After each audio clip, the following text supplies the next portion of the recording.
All right, so we have the volume of a pyramid and a cone on this page. So let's go ahead and take a look at those. Now, both of them have the same equation. We have the volume equals 1/3 times the area of the base times the height of the figure. So looking at our first one, the pyramid, our base is a square. So we have side squared for the area of the base, so that's going to be 12 squared or 144. So we got 144 meters squared for the area of the base. Now we're multiplying that by 1/3 and also the height of the pyramid. Now, last time we needed the slant height and we needed to do the Pythagorean theorem on a little cutout triangle in the middle here. This time we actually have the height. That 6 meters is good to go. So it goes from the vertex perpendicular to the base. We have the height. So 1/3 times 144 times 6, we're going to end up getting 288 meters cubed for that volume. Now looking at the volume of a cone here. So this time around, we have the slant height, but we don't have the actual height. So we're going to end up working a Pythagorean theorem triangle to our advantage. So that's our height that I just drew in. The radius is actually going to be the bottom side of the triangle because it's half of the diameter there that we're using. And then we already have our hypotenuse is 15 with a slant height there. So taking that triangle out, I did the Pythagorean theorem. We have 8 squared plus 7.4 squared equals our hypotenuse 15 squared. When we crunch that out, 7.4 squared gives you 54.76.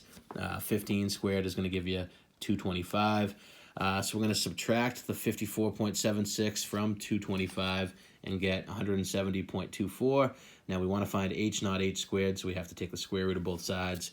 So the height here, and I gave as many decimals as possible because, I don't like rounding very early, but we got the height as 13.0476.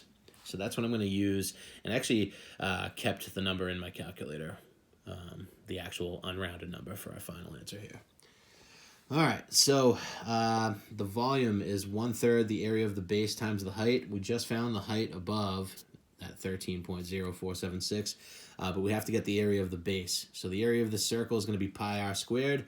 We already established that the radius, I didn't talk about it yet, but the radius is 14.8 divided by 2, the diameter divided by 2, so we got 7.4 there.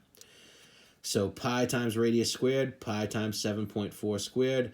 7.4 squared is going to give us 54.76, and then we have pi attached to the ride. So that's the area of the base.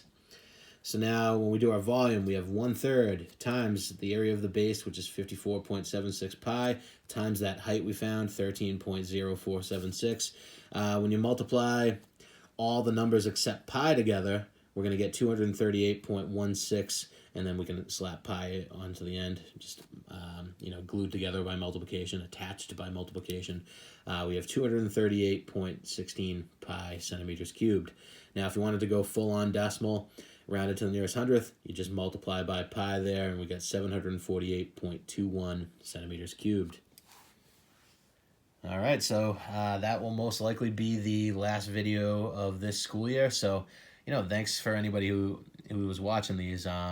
Not everybody does. So the fact that you took the time, I appreciate it. That way I'm not wasting my time. So thank you very much for working hard, and enjoy the summer. You guys earned it.